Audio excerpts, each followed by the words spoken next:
Hey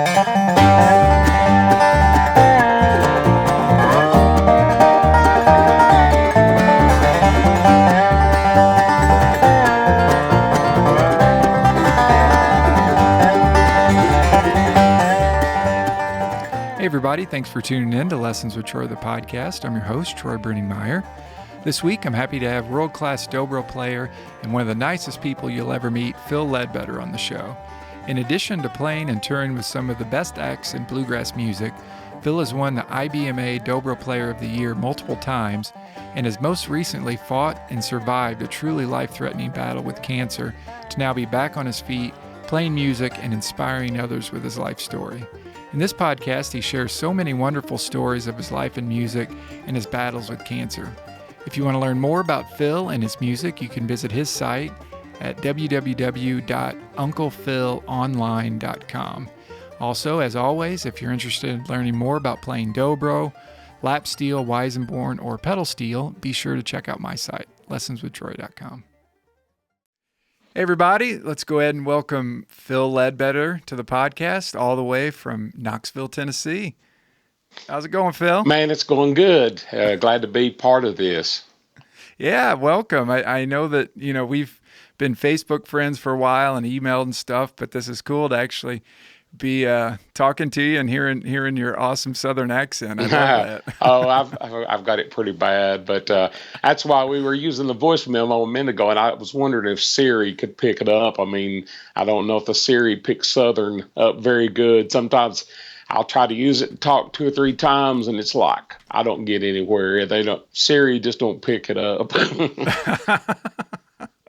That's great. Well, why don't we just get started with telling us a little bit. How did you get started playing the Dobro? Well, I started in '74, family of musicians. My dad was a banjo player. My dad actually, at one time, he was in the circle with guys around here that played, and one of the guys was a bashful brother Oswald. And that was way before the Opry and the ACUF and all, because my dad was born in 1909. So he is 54 when I was born. So he was way ahead of me. And anyway, he was in that circle of picking a little bit, and then he quit. But as the kids came along, especially my brother, my dad he didn't pick anymore. He was a 2-finger banjo player, but he wanted my brother to pick it up. So my brother started playing banjo, and he was older, and I liked what I was hearing him play in his bedroom. I mean, a lot of the records and stuff. And he'd go to work, and I would actually go downstairs and turn on his stereo, listen to Flatt and Scruggs. I heard, Josh a lot. And when I heard Josh, it was like I really liked that instrument. I didn't know what it was.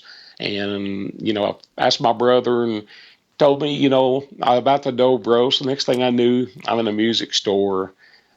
Got a little guitar. It was about $30 and put a riser nut on it and just some real crappy picks that back then we didn't know, coming in a little pack, and kind of started playing. And I was left-handed when I started, so when I started getting serious about it, I realized, well, you got to put the strings on left-handed. So I would string this thing left-handed and try to play, and my brother would keep changing strings back. It just happened every day. I'd come home from school excited to play, and then it wouldn't work right-handed. So I finally gave up after several months and started playing right-handed. And wasn't too much longer, I got my first Dobro that my dad ordered from a company called Freeport Music, a little mail order catalog. I still remember he paid $264 for it, and it was a lot of money back then. Wow, and it was a 60D Dobro, California made, of course, a natural. Everybody had Sunburst back then. This one was one of the natural guitars, and I hated it because my dad ordered that. But as time went along, it was pretty cool because it's different than the rest. So I played that for a while, and I got in my first band. I guess I was getting ready to maybe turn 13, somewhere along that line. Wow. And it was funny. I hadn't been playing long, so we started playing and got to do all kinds of things around town. We played for all the mayors and people like that. And the best thing we got to do was in 76, a few years later, we played and stuff. We'd been kind of plugged in. And I think 76, I was 14. And anyway, we got a call, and we got to go to get a chance to go to the White House. So we went to the White House in July of 76. President Ford was the president then, and we got to go play. And, after that, it was like, I was at the time, I was involved. I played baseball and stuff at school, but, this Dobro, it hooked me, and I never was interested in anything anymore, which wasn't very good anyway at the other stuff, and questionable about how good on the choice I made on this. But I just, Oh no. I found something I liked, and it became more about, what made you happy. And it was every day at school, man, I couldn't wait to get home and practice. And a cool little story I'll tell you. My dad, being a picker, first thing I started, I was a drummer in school. I actually played saxophone. I don't remember nothing about it, but I wanted to play drums. And they didn't want you to play drums because they made a lot of noise at school. So you had to start with a brass instrument or something first. So I did saxophone, and I came in. It was funny. We had 6 drummers. They all had really good drums and everything. And I came in, and it was like a week. I went from the 6th to first chair drummer. And these guys have been playing a while. So I really, really thought, well, I'm going to be a drummer. And my dad wouldn't let me practice in the house. He didn't like that kind of stuff. So my friends would come over, and it'd be funny. They'd say, we didn't even knock on your door. We come up the driveway, and we heard drums out in the woods. So my friends would follow me to the woods. And I remember one day in particular, it was raining, and all the water is dripping out, and I'm out there playing my drums. And I decided I didn't want to do this anymore, because once, I heard Flat and Scruggs, I got hooked. And when I did that, my dad was cool. It was, he wanted me upstairs on the couch practicing then, because he was sitting there and listen. So I guess in the end, it made him happy I was playing. But my dad passed before he ever knew that he passed in 80. And, like JD Crowe was my dad's very favorite. And my dad brought me the Old Home Place album when I was young, and that's the one that really got me hooked. And I remember my dad told me, he said, one day we're gonna figure out something where we get to meet JD Crowe. My dad never got to meet him, so I just thought that was weird. I'm sure he knows though, but for sure. it was cool, and it's kind of how I started. And that's been, I was in junior high then, and I'll say this the music, the bluegrass wasn't cool when I started. And I'll tell you, I took a friend of mine one time. We had I guess the Oak Ridge Boys were pretty big about that time, and I took him to see a band called Boone Creek, which was Ricky Skaggs, Jerry Douglas, and all. We went in and took him to this festival, and it seemed like he really liked it. Well, Monday we go to school, and I was telling somebody about it. He goes, well, I didn't go to no bluegrass festival. It wasn't cool. So I ran into this guy at my 25th reunion, and this is after Ricky Skaggs blew the world apart. He's been on top. Friend comes straight over me. He says, you remember years ago, me and you went and saw Ricky Skaggs at the little festival? And I told him, I said, I don't remember. I thought it was somebody else. He realized I'd busted him. But it's funny. Then forward later, I guess. Yeah. Oh, I love Boone Creek, man. That's their stuff. I love Jerry's tone on those albums. Man, they were my favorite. The first time I saw them, they played every month at a place here called Buddy's Barbecue back when they had music.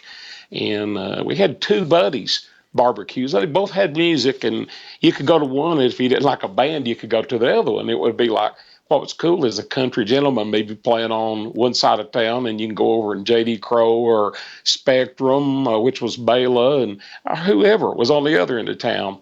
So Boone Creek, the first time I saw them, I've always been. I mean, I guess I go back a little bit. Mike Aldridge was a guy that actually really got me wanting to play because I got that first album, that Tacoma album, and heard him do Pick Away and Green Sleeves and everything. And that was a guy that I really, got me going. And so Boone Creek was in town, and I'd heard Jerry on the Old Home Place album, which Jerry played very little on there. It wasn't. I realized after going with JD later, Jerry had only been with the band just a few days when they did that record. He wasn't even a member, and Oh, so he was limited what he played on there. So it was like, just really good to the melody type stuff. And I went and I got a seat at Boone Creek at Buddy's, and my seat that I got was right in the very front. I was right in front of Jerry. And it's a weird thing. I mean, musical folks understand this, but I remember when he did his first solo, I never saw him live, and I'd never seen people raise a bar and play the stuff he played. And I remember it was real funny. I felt something in the back of my neck. It felt like my muscles were jumping out of my head. And it was like you're having muscle spasms. And it was so weird. I mean, this is true. I had to get up and go out because I thought, well, something's getting ready to happen here. And I think it was just that it blew me. I mean, I was 2 feet away from him watching, and it was like, wow, I've never seen this. So, wow. I used to go down and take my tape recorder and I would tape him, and I would always this will be Saturday night, and I guess I can admit now that I didn't go to I missed a lot of Mondays and Tuesdays at school because I would get so obsessed with those tapes that I just couldn't. Monday would come along and I'd be deathly ill till my mom's car pulled out, and then here come the Dobro and the Boone Creek tapes. And I still have those tapes, but it was a real experience. I got to know Jerry good in that time, and a funny thing about it is how things are now. You can go online and get tab and whatever you need. Back then, I remember when I first met Jerry, I walked across a parking lot, and it's a whole different thing than now. I went across and said, "Hey, you wouldn't show me that lick you played and so song, and give me an idea on that." And he goes, "We'll practice," and walked on. And he kind of laughed. I mean, people used to not really surrender stuff up, but Really? yeah, it was cool. I mean, he kind of laughed at that, but it was just Jerry. I mean, I was 14. Jerry wasn't much older at the time, but from I guess from then on we just become good buddies, and anytime he was in town, it was just I got to know a lot of players that way, and like with Jerry when I got sick and everything, which we'll get into later, I guess, but he was one of the first guys that contacted me and wanted to help out Oh, and stuff, and yeah. he gave us. I get this, and Paul Beard was a big deal on this too. But Paul had got with Jerry, and they donated a Beard guitar, and Jerry had went back and had all of Union Station and Allison Krauss to sign it. So we raffled that, and Oh, wow. it's just these guys. A lot of people don't realize. I mean, you don't have a lot of people seeing us don't have this relationship, but it's like in 2005 when I had won the Dobro Player of the Year. Um, I get to my car and it's just unreal. I had text messages from so many great Dobro players, and the community is these guys are such good guys that it's all it's all about each other, and we've always been like that. I guess when Rob wins or whatever, I'm always quick to text, and Rob was the same with me, and it's just good that this community is not I guess I want to say jealous ain't really the word that I want to use, but it's a group of guys that really are happy for each other when things happen. And all these guys, if we didn't pick, we'd probably still all be friends because they're just good guys and they're always there when you need them. Nice. Oh, that's great. Yeah, I've noticed that being, the few years that I've been in the Dobro community, how it is. It's different than I Hmm. would guess, the guitar community. Like you're saying, you're talking with Jerry Douglas, and to me, you and him, it's like Eddie Van Halen, of the Oh man, of the guitar. he, the thing about Jerry that's always been good is I've watched him evolve. Uh, and dobro players will know this. Jerry's been like four different people. He had a sound when he was with Boone Creek that that it was a whole different. It's like you got player one, and then he went with the Whites. His whole sound changed again. So you got player two. Then you go in with Allison Krauss, and he's changed the whole way he plays, his whole approach. And it's you got that, and then he now with the Earls of Leicester, then he goes back, and it's just the guy is he's like a chameleon. He can shape he can shape himself so much to where he's playing, who he's playing with, and I think that's a big key on playing with different bands and stuff. And I've had to do that with between JD Crowe, and then I played with the Whites for a while, and then Dale Ann Bradley. The way you play around singers like Dale Ann is totally different than the way you play with JD Crowe or what. And it's weird. You just have to you change your styles up. But Jerry is really good at that, and well, there's so many guys now that can do that really well. Yeah, yeah. Well, let's rewind a little bit. I have a lot of students that watch this, Hmm.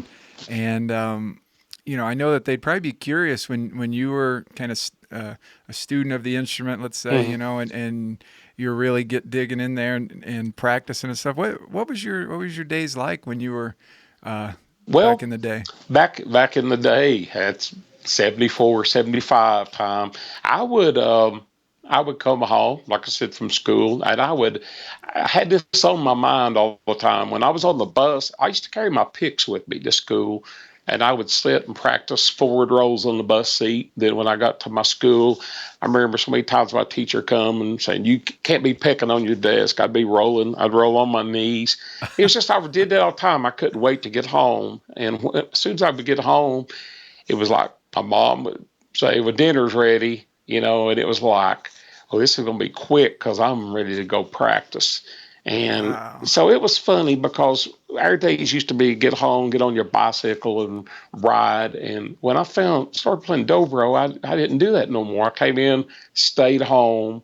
Back then, the deal was you had a turntable that played four speeds. If you were lucky, you had four speeds, and I would have these albums that were, 33 and a third speed. This might be new language for a lot of young guys, but the thing was, you would slow those records down to 16, and then your record player would always skip, so you had to stack pennies on top to keep from bouncing. A lot of the older guys know what I'm talking about. Stack pennies, and even when you slowed it at 16, unlike programs they've got now, when it slowed to 16, the like many now will still do pitch correction and put you may slow down, but it'll still, if you're playing a G, it'll still keep you in tune. Well, records don't do that.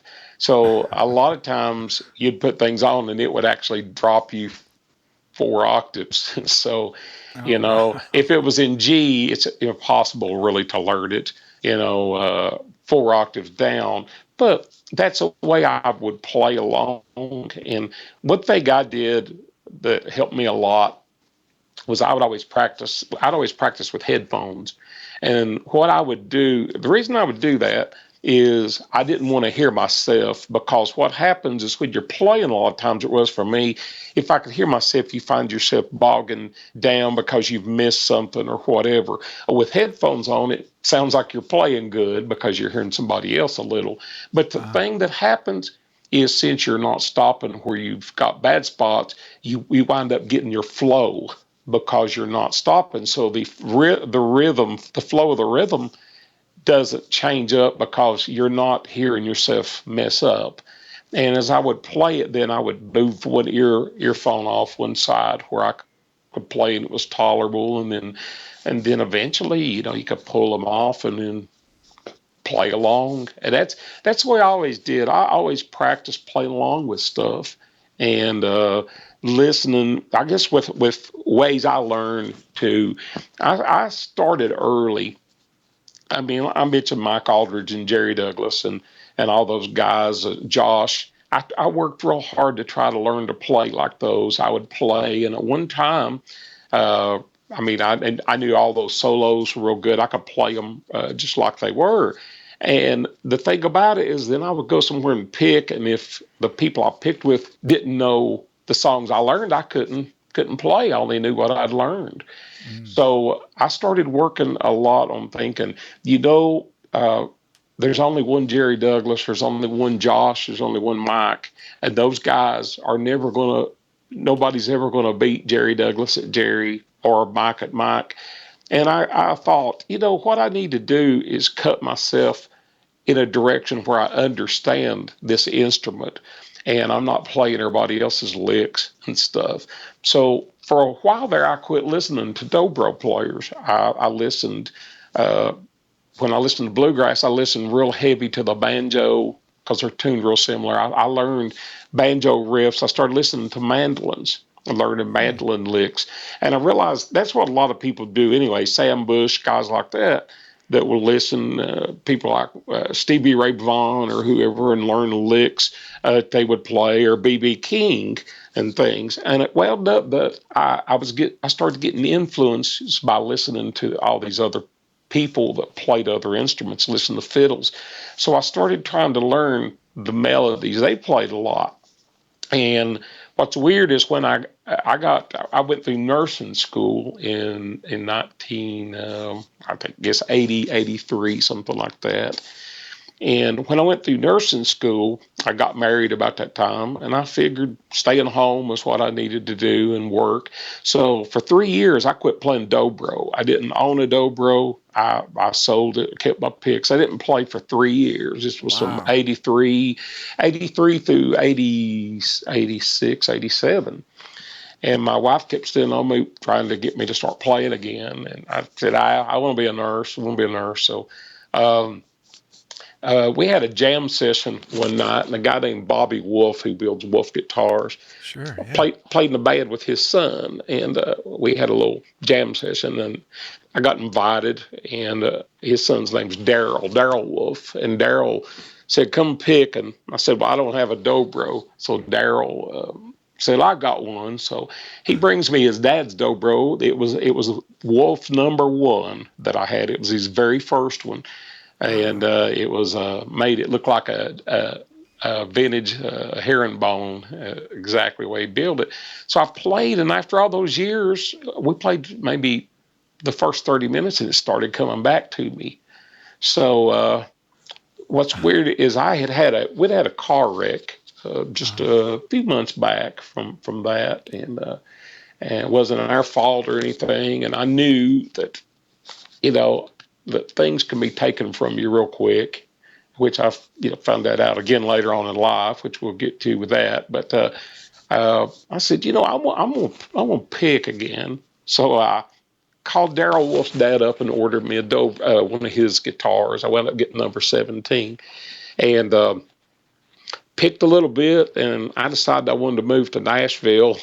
And what was funny about that, now, there's a few things I'll back up and tell you that I missed, but thing about that is I went to Nashville. I had no job playing or anything like that. But when I got to Nashville, I intended to go down there and play. It was a little easier then because there wasn't many dobro players.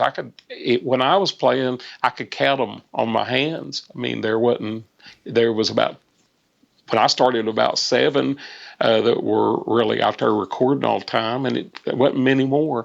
But I went to Nashville. The nurses made so much money that I said, well, I'm going to be a nurse. So I went to Nashville and worked as a nurse, and I thought,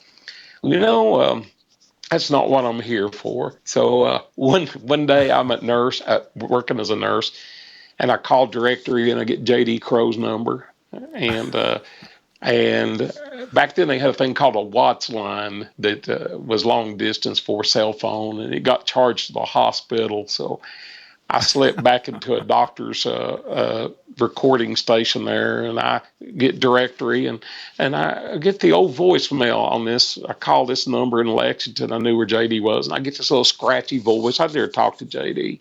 Gets a little scratchy voice. I'm thinking I've got the wrong number because this sounds like some little old lady that's answering on the other end.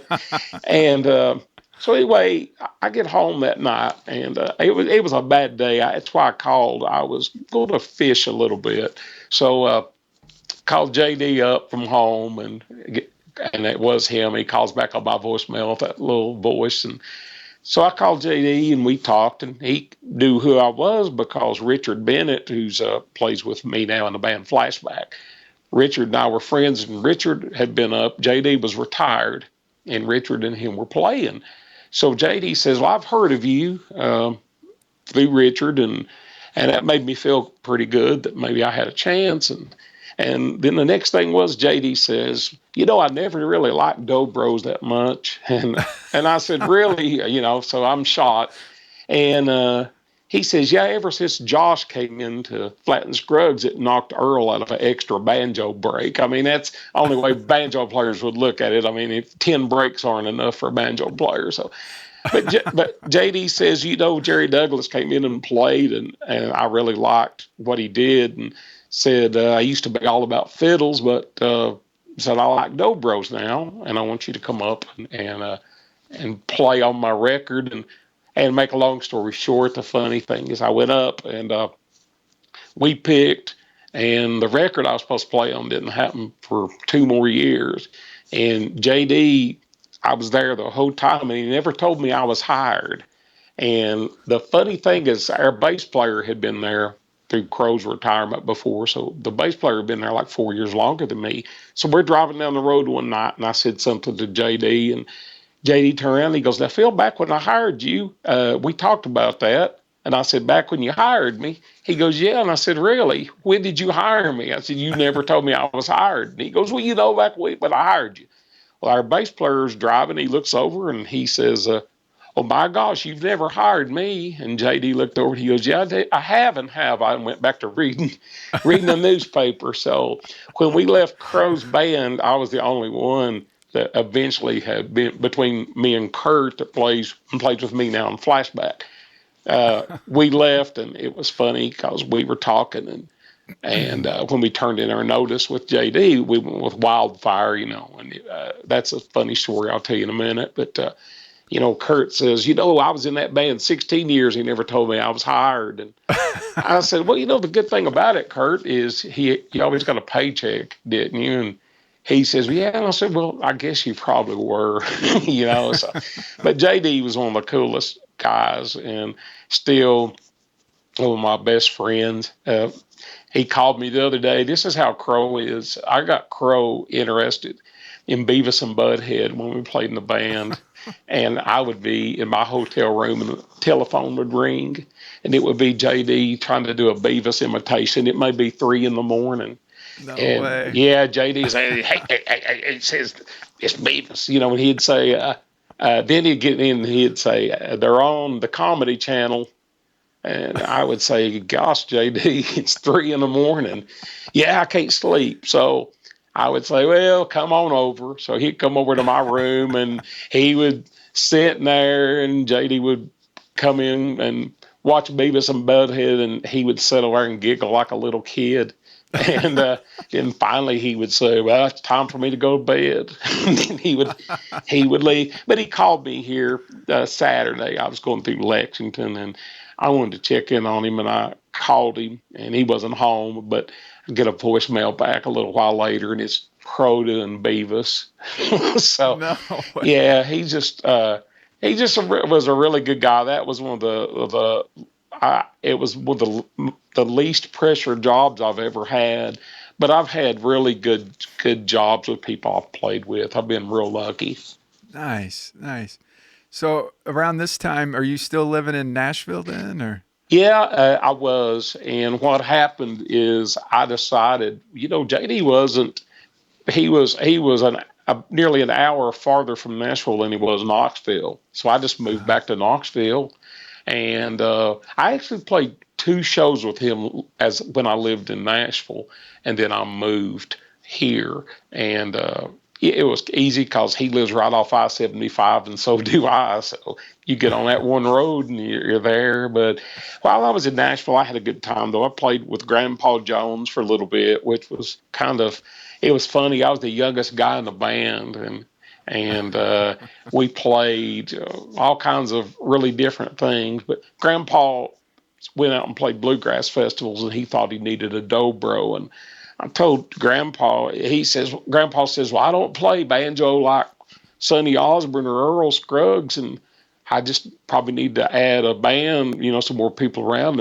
And I remember saying, well, Grandpa, they're not out there about hearing you and comparing your banjo playing. You're Grandpa Jones. And Yeah. it was funny. We'd play festivals, and the crowds would be so and so, but when he would hit the stage, it would be like people would come in just because of the hee haw thing.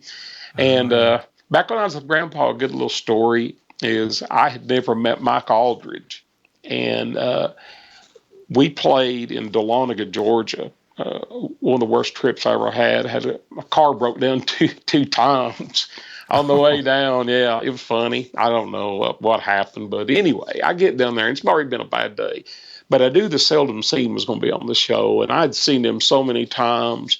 And Mike Aldridge to me was like getting to watch Mike Aldridge was like watching the clouds part, and guy comes out with the dobro. Well, Mike, the neat thing is we played right after the Seldom Seen with Grandpa, which that's really a bad spot to be in. I mean, he's Grandpa Jones, but my gosh, how do you come up? I was coming up having to play after Mike Aldridge had done destroyed everybody out there.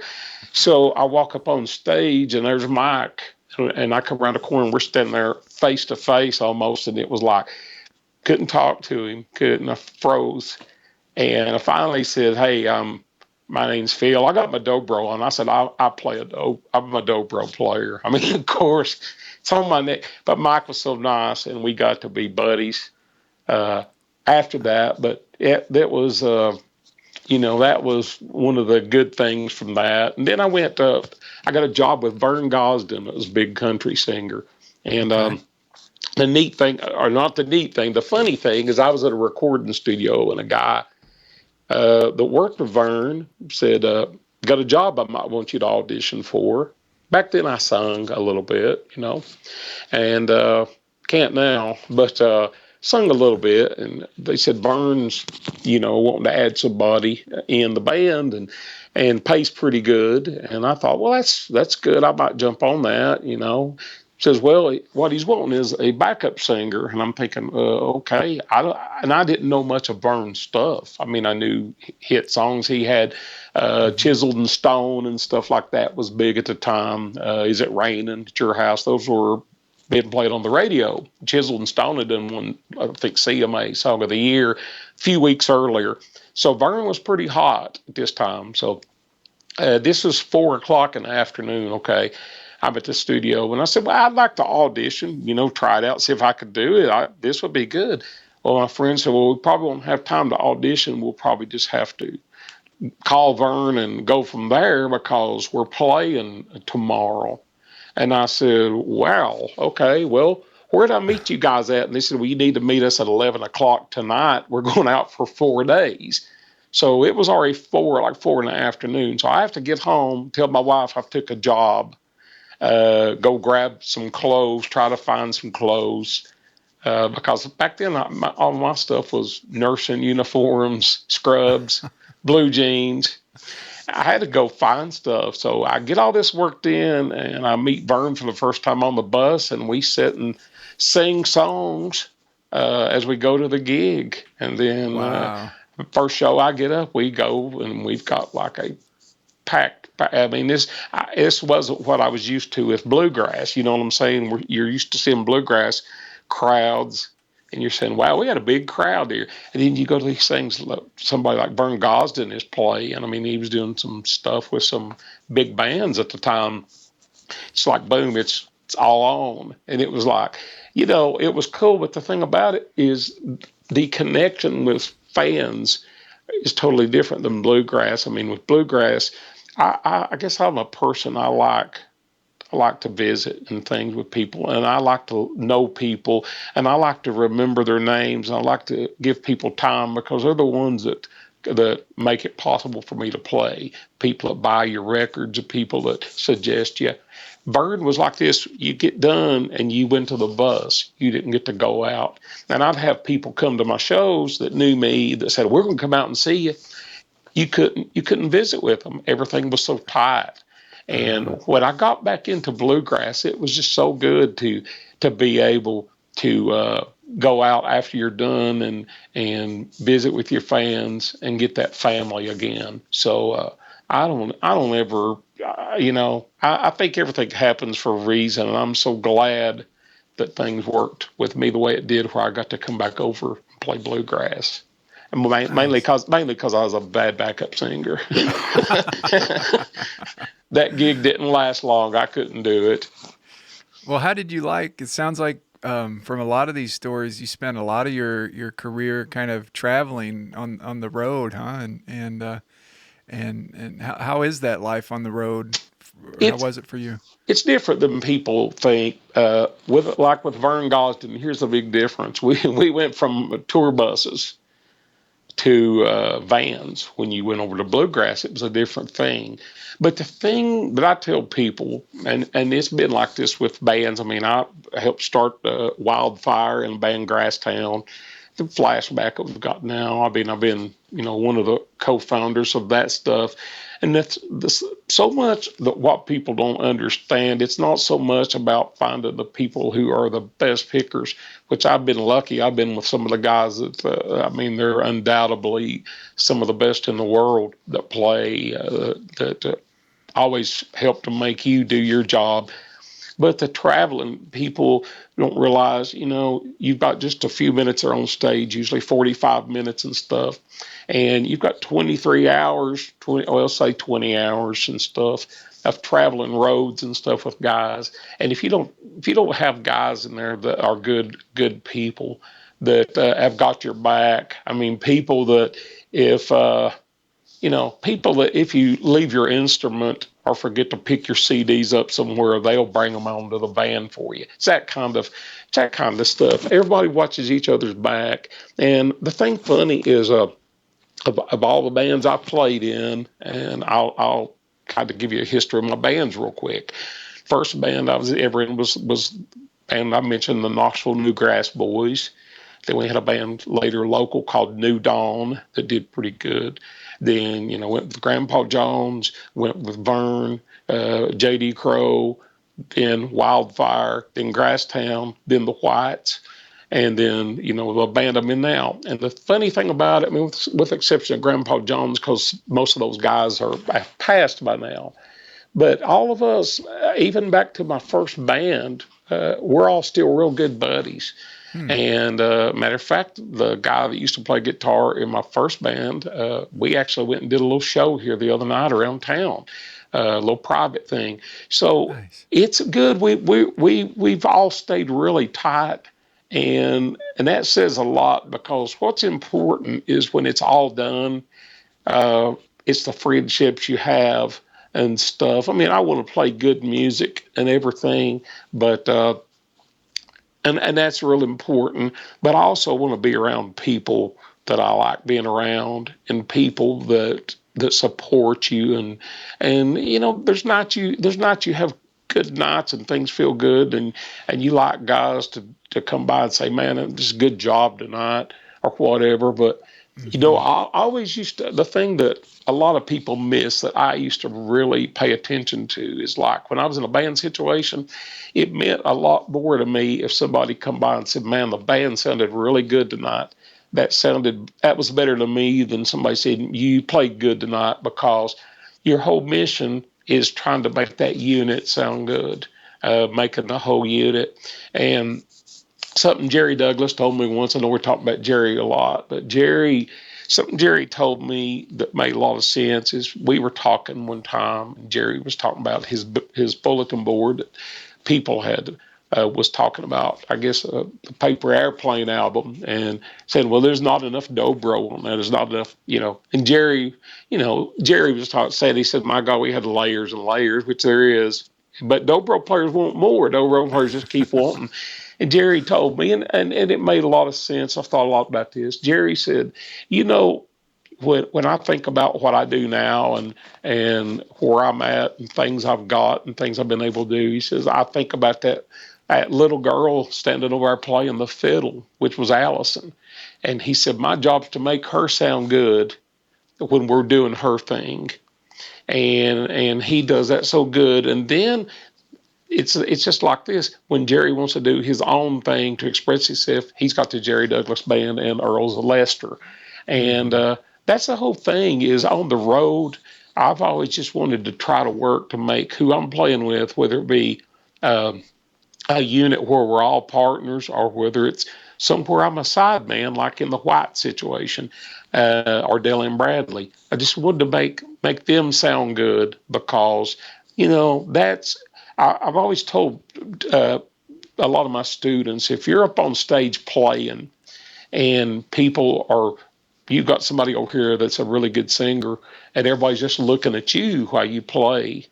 Dobro players will do that. Dobro players, if you're a Dobro player, they just tune out the rest of the world. They'll zone in on you.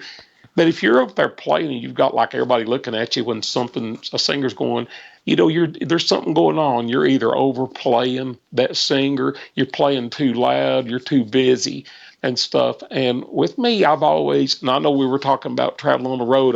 I guess I've got into something different here, but it's great. It's always been to me. Whoops! Look at me! I hit my cord. It's always been to me about listening. I would always learn words to songs, so I would know where the words end. And my thing was to fill in something that fit moods of songs, or if you know the lyrics, it makes it easier to play the melodies because I always wanted to play the melodies. So what I always paid attention to is when someone's singing, I knew exactly how they phrased it. And I would find, just like Dale Annie, you don't learn this overnight. You learn this from playing on the road with people. You learn how they phrase things. And it gets to be that you're really thinking out of the same brain a lot of times. And what I'll do is, like with Dale Ann, here's a difference in female singers and male singers. And the Whites, girl singers. When I went with those bands, songs immediately are in different keys than what they were with guys. You're playing an A and B, you get with females, and you're playing a lot in D and E and F and stuff. Now, the thing is, with a dobro, I always tried, I don't want to walk on people if I'm playing something under. So I would find out that I was having to change the octaves I played in, whether if it was somebody that had a baritone-like voice or what, I would play fills sometime that were a little higher where they don't sound like people sing in unison. You know how bad that sounds. Something to complement, but in a different frequency.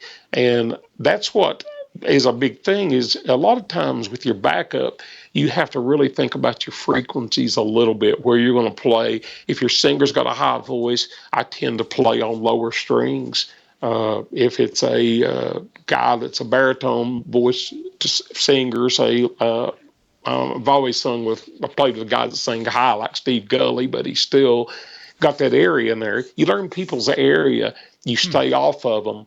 And I work real hard to find the gaps, play the gaps.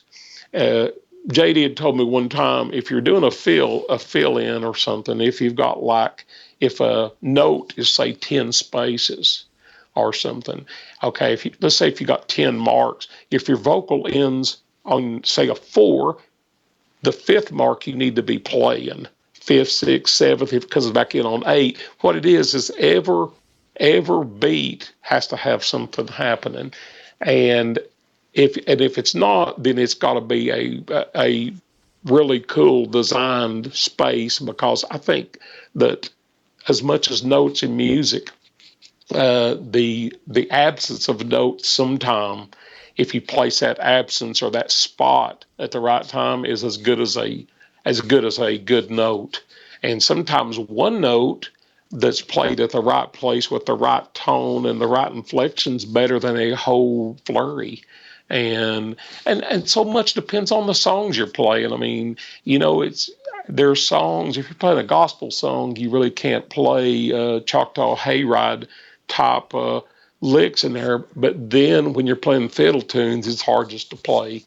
So much depends on what you're doing. And I'm sorry I got off subject. No, this is all great. You're gonna add it anyway. Oh no, this is great, man. I'm loving it. Well, why don't we take a break and let them listen to a track off one of your albums? I know we got about a few tunes here. What do you want to have them listen to? I'll tell you one, and I can tell you stories with songs. Moon Racer is off Slide Effects. That's a tune I wrote.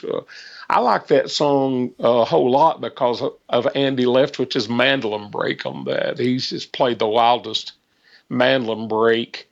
And wow. Andy's one of my favorites. He's just a monster. And he come into play, and he looked after he did this solo and says, "Let's have it again." I said, "No, man, you're done. We're not cutting. That's the one I need to keep."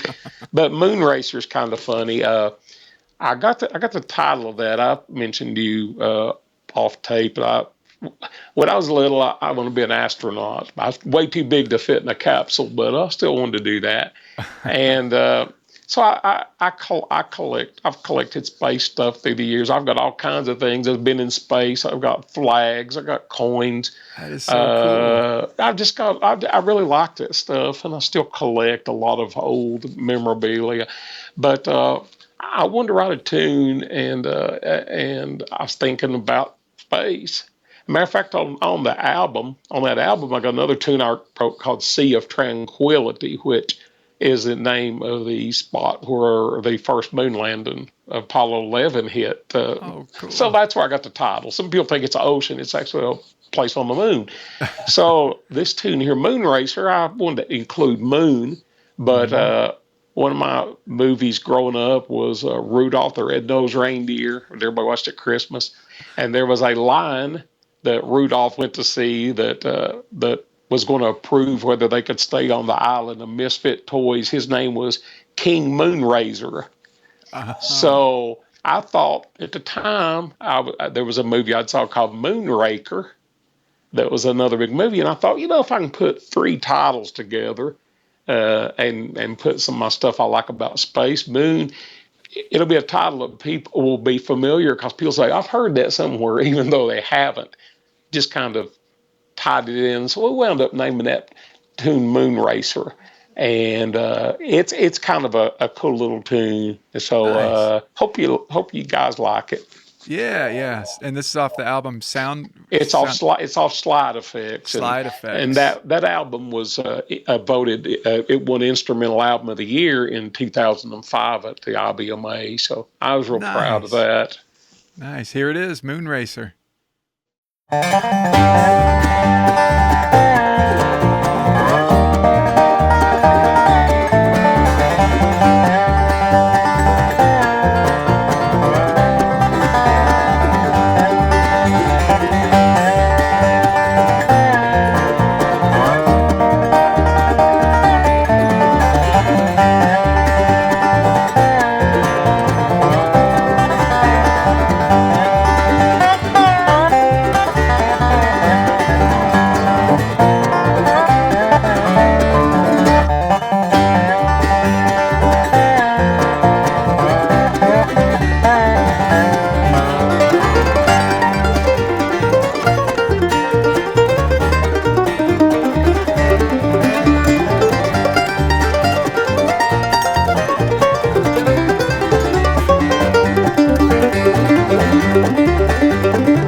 I got a real good story.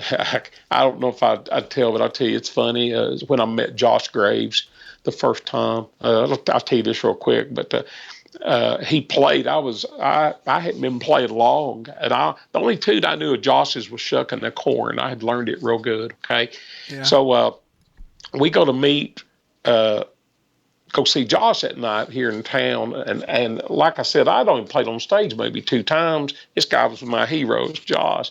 So back then, as usual, I laid out of school on Friday because Josh was there. Josh was there at 8 o'clock, but for some reason I needed to lay out of school. Made no sense. So back then I had hair and stuff. I went and got a haircut and all. And I go over to meet Josh, and it's real funny. Somebody says, Josh just came in. So, man, I freaked. I run to the bathroom, make sure my hair was good. Well, Josh asked me if I wanted to come up and play a tune with him. And I mean, this is Josh Graves. I've been playing maybe just 3 months, maybe. So, we get up on stage and Josh kind of puts me on the spot. I only knew Shucking the Corn and maybe some forward rolls. I didn't know but one or two songs. Yeah. So Josh asked me, he said, what do you want to play? And I act like I had a whole bunch of knowledge. I said, I don't know. Let me think. And then I said, I don't know. How about Shucking the Corn? We played that one, and it was a funny thing. We got done, and Josh goes, well, let's play another one. And I said, no, I will go listen to you play. I was out of tunes. So that was a funny story on Josh. But a cool thing that happened is later on, Josh, I guess life takes you where you're supposed to go, And when I was a nurse, I worked at a rehab hospital in Nashville. And Josh got really down and was having problems, with everything. And everybody was online. They was trying to find a way to get Josh out to the festivals to play. And they was trying to raise money for a van and everything. Well, being a nurse and all, I realized, just like I have here, being sick, picking's not what it's all about. Josh had more issues than that going on. So I called his wife up, and we talked, and I said, what kind of problems is Josh having at home? That was my concern. It wasn't him. We had already been lucky enough to get to see Josh play, and at this point, it wasn't about being greedy to see the guy play anymore. It was about making life good. And she said, Josh has problems getting in the bathroom. The doors aren't wide enough, and he can't get around the house. And he has doctor's appointments. We've got steps. And so being a nurse, I went back to where I used to work in Nashville, and I called. I was living in Tennessee. I called a bunch of people out there that I worked with who were occupational therapists and physical therapists. And I got talking to them, and I said, we got to figure out something on this. So anyway, we got a fundraiser going online, and raised a bunch of money and met a couple of carpenters during that time. One guy lived up north. Anyway, we got the money and the occupational therapist designs and all, and they went in Josh's house with this money and built him a wheelchair ramp all the way to his driveway. Got Lowe's did some donating, or Home Depot put a handicap shower in his house, widened his doors and everything. And I went down to see Josh, and they were just so thankful because this is what they needed. But the funny story that goes with that was, Josh had lost both legs at that time. So I bring a picture to Josh that I had since I was a kid. And I said, Josh is here in the bed, and we're just overlooking all this stuff. I mean, it was really good what the carpenter had done such good work. And the carpenter, I meant to say, didn't charge a penny. He came down. He was a Dobro player. The only thing he wanted to do was to be able to be around Josh. So everybody donated stuff. We had all the money. This cost nobody nothing other than their donations. And it was probably $10,000 worth of work that we got done with the donations we got, probably around $1,000. But I take his picture of Josh. He's in the bed, and I said, Josh, I want to get this autographed. And he looked at it and he goes, my God, that's old, and what took you so long? And I wasn't thinking. I just said, Josh, I said, man, I said, it's hard to catch you off your feet, to get you to sign something. He looked down, he goes, well, I'm definitely off my feet. He had no legs. And I didn't mean it like that, but Yeah. Josh was so funny. Josh started laughing. But I remember they were so thankful about the people that were involved. And I don't say that saying, oh, I got this done. I was able, as I guess where life put you, where it put me to be a nurse. Mm-hmm. Sometimes you don't know where all that stuff leads, but I think being a nurse connected me with seeing the side that was really important more than him being able to get to the festivals. So the money that originally started to try to buy Josh a van became, let's do a thing because Josh isn't going to play that much, but he's got to be able to get around his house and Yeah. all. And I think everything we did made his life a lot better, from that. So it was really a good turnaround. And also during that time, I was able, before he got sick, to organize with friends at Spigma. I think 2001 maybe, we had a Josh Graves tribute. And it was funny. Just started calling people, and next thing I knew, everybody came. Mike Aldridge came down to Nashville. Jerry Douglas. There's a video of all these people on YouTube. But I think we had 66 Dobro players on stage. I invited everybody that were the people and everybody came. I mean, everybody came, and we had all these Dobro players. And we gave Josh a plaque and let him get his recognition. And it was neat to think of the guy you start out with and got you up on stage to play one tune. It helped me so much. It helped me so much getting to know him as a kid because he inspired me to want to play. And it was neat later on to think I could do something back to help in some ways. So it's just a big circle, big circle. I have so many people. I'll tell you this.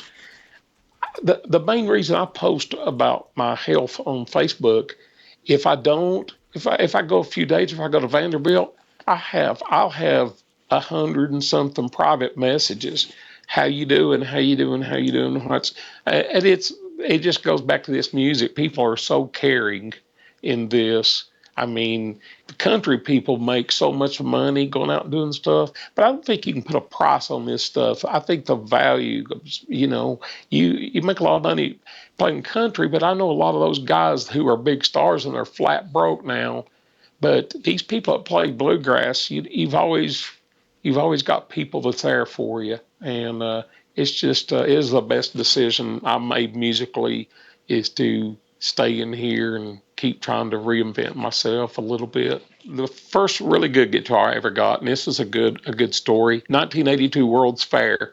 The Whites played, and Jerry had just got his RQ Jones, and I saw it. I wanted one like it. So we get this. Jerry orders me my first guitar. It costs $800. RQ Jones. Oh, wow. And anyway, Jerry wrote me a note back. He says, "Man," he said, "I've been on RQ about this guitar, telling him what we want." So anyway, I get this guitar, and it's identical to Jerry's, except mine had a bound fingerboard on it.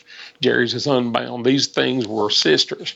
So during the World's Fair, we got this order done, and I went down to Jerry's house and picked it up, and it was just really awesome. And that's the guitar I kept up to the time I was married, and I told you I quit playing. I didn't ever want to sell that guitar, and a friend of mine, I let him borrow it because I wasn't playing, and he come back and he said, "I want to buy that." And I said, "It's not for sale." "Well, what would you have to have?" Well, I thought, well, I'll just shoot him a big number because it's not for sale. Most people say $1 million. I quote him at a price, which is, I don't know, maybe $2,500, which was bad back then. And he goes, "Okay." So he bought my guitar. As the circle goes, he got out of playing. And then this guitar, Jerry Douglas rebought it. So Jerry owns this guitar now Oh, that wow. he helped me get. So it was kind of funny, but I had that one. That was a really good guitar. And then after I quit, I came back. I had a Bobby Wolf. Mine, I mentioned, was number 17. It was a walnut guitar. It's out in Washington State now, the last I heard. And the reason I sold it is there was a company called Rich and Taylor that had just started, and JD Crowe had a banjo, so they wanted to hook me up with Dobro. So I was playing some of the Rich and Taylor Dobros at the time, and didn't really like them very much. Couldn't get them to sound right. And anyway, at that time, I had a buddy who was the guy really at the very beginning, a guy named Richie Owens, that went in at Gibson, and Gibson bought Dobro under Richie. Richie's the one that scared everybody to death and said, "You can't use the word Dobro, we'll sue you." And everybody's still scared. Richie's been gone 20 years from there, so that don't. And plus, Gibson don't make Dobros no more. They're not going to. It's a done thing. Finished. Matter of fact, I've let my contract. We legally separated here not too long back because Gibson's not going to build Dobros or banjos anymore. And so anyway, I got in with Gibson, and my Gibson wasn't very good. The first one I got. This was for we were doing signature stuff. So I played a festival and saw Tim Shearhorn, and Tim says, "You need to try one of my guitars." And I knew all about this. So Tim says, "Well, this is my personal guitar." Tim's always got a personal guitar till he finds one that he builds and likes better, and then he'll sell it. So he said, "This is my personal guitar." I still remember it was serial number 90-A. Tim put serial numbers with letters beside them, meaning he still built a number 90. But these others were guitars to the side. Somebody had 90, but A meant that was his guitar. That was a keeper. It was out of sequence, but the letter stood that it was either given to an artist or him.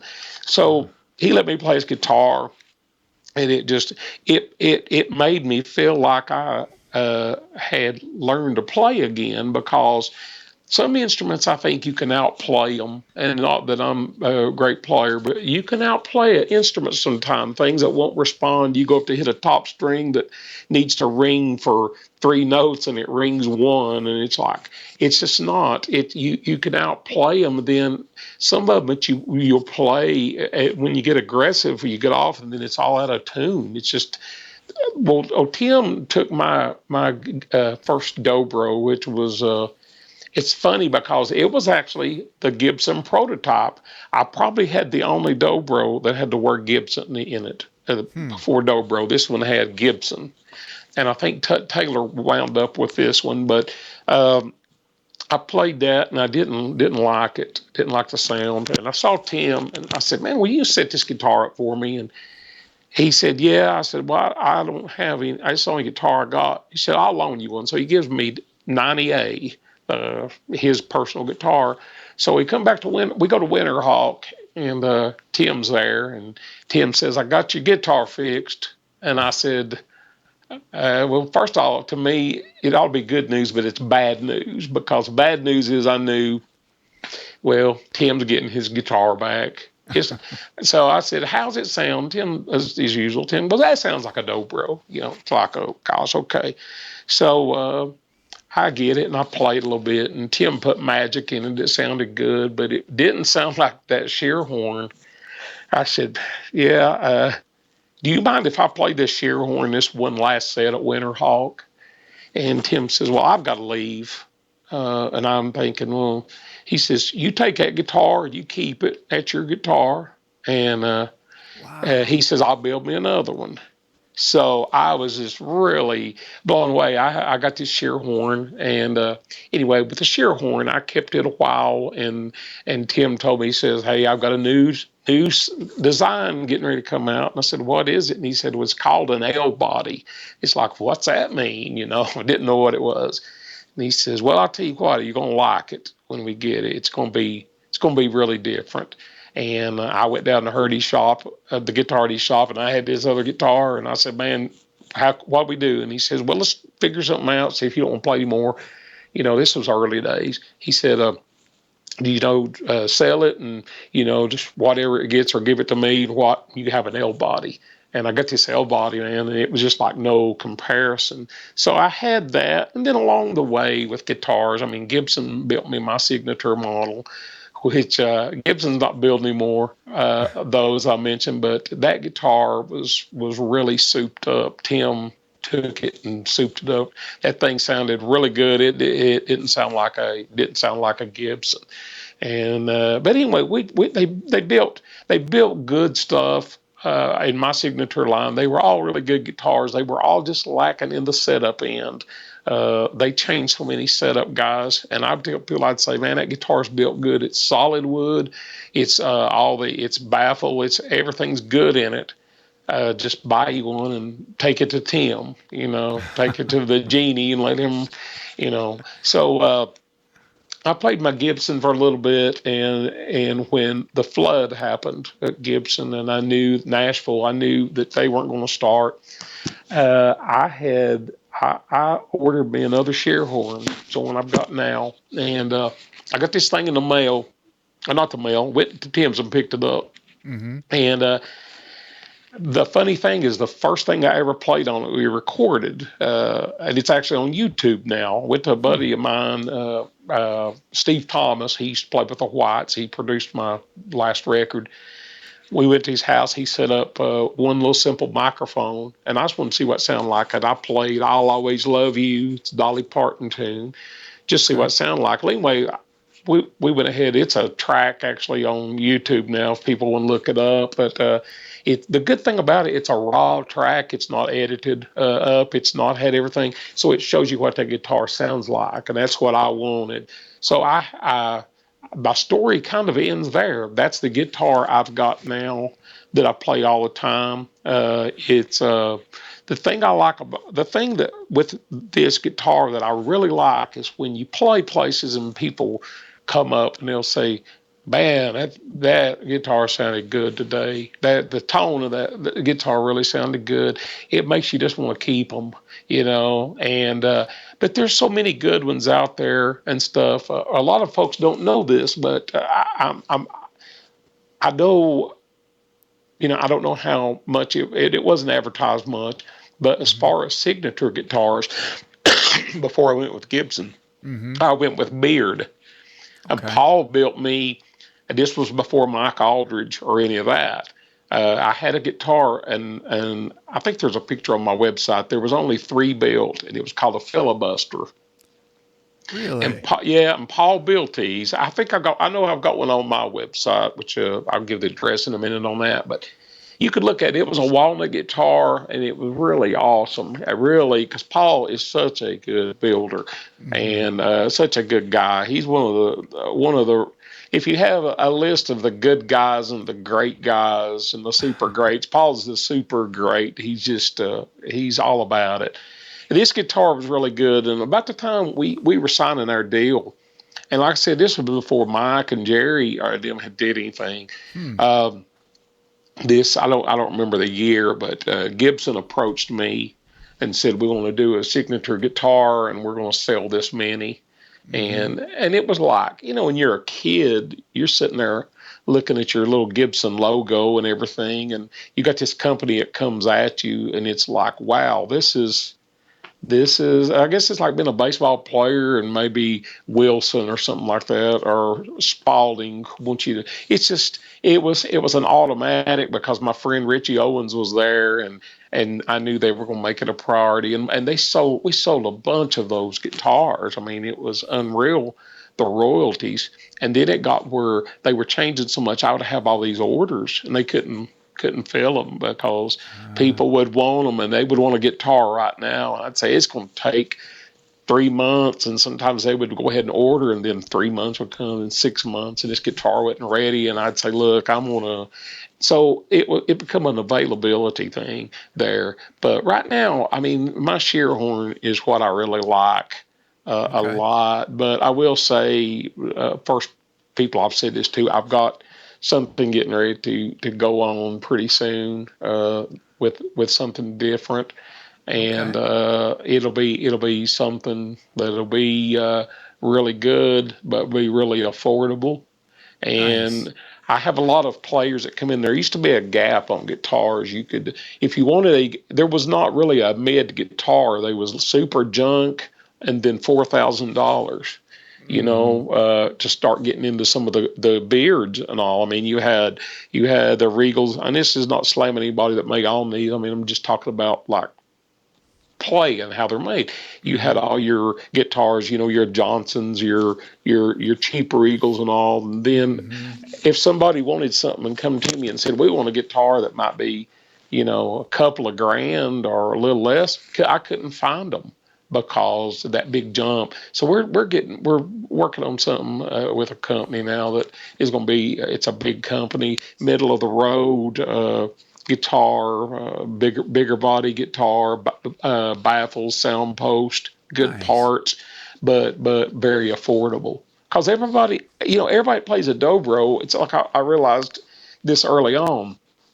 Everybody don't need the same guitar you're playing on stage because it's a hobby with a lot of people. No more than if I'm a weekend driver, if I want a nice little hot rod, there may be something in there I can get that I don't have to go buy a $100,000 Mopar or something like that. So this guitar will fill a hole, for people, I think. You'll have to let me know, and I'll put a link up because I get questions all the time, and I'm in the same boat, like trying to, like, well, you can get this or you can get this, and there seems to be that big jump there, I tell you what, the prototypes on this guitar. The only thing that's going to, and this is fun, I'm just straight up with people. The only thing that's going to be a problem on this guitar is the price is so good on them that people, you know how people are. If you bring something in and say, man, I got this guitar. Wow, that's nice. How much you pay for it? $10,000. I got to have one. But if you told me that same guitar, said, man, I paid $2,000 for this, immediately it devalues for some reason, even though it's not. So the thing of it is these guitars, are going to be something when people play them, they're going to think they cost a whole lot more because the prototypes, we're looking at maybe, they're thinking maybe by the NAMM show that they'll have these. I've already drew in designs and all, and they're working on these. And the prototypes are just really going to be good. But I can get with tell you the company is we're still in the middle of signing and stuff. But with me, it's like this. I've had good guitars and everything like this, and this is a guitar that I will play some. Not an exclusive, but I'll play some because the whole thing is exposing people to stuff that they will buy. And I think by playing it some and people hear it and stuff and like it, it's a thing like at my age. I'm gonna be 55 in March, and it gets at this point you start looking at things like investments and things like that, and it's nice to be able to be able to get some decent royalties off things you play and stuff. But I don't want something that I play just because I got my name on it. I want to make sure this time that it's a guitar that if I want to grab it and play it, I feel good with it because it's a good guitar. It may not be exactly like my Shearhorn. We're talking thousands of dollars difference, but I want people to look at it and say, wow, I can't believe it's that price.